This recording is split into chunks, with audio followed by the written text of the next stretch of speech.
To use the Fibonacci tool, simply move your cursor to the left here and press Fibonacci Retracement tool.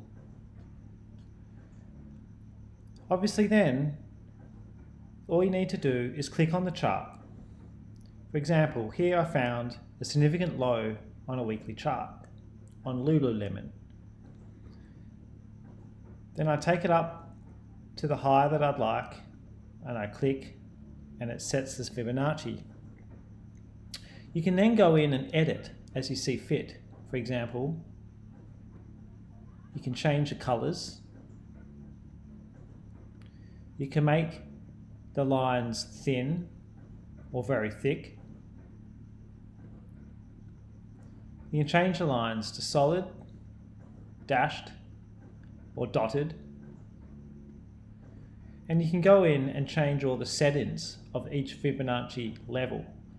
I'm not sure really why anyone would want to change it, but if you want, you can. You can also change the colors of each level. It's as easy as that, but if you have any questions, never hesitate to email us at support@protrader.com.au.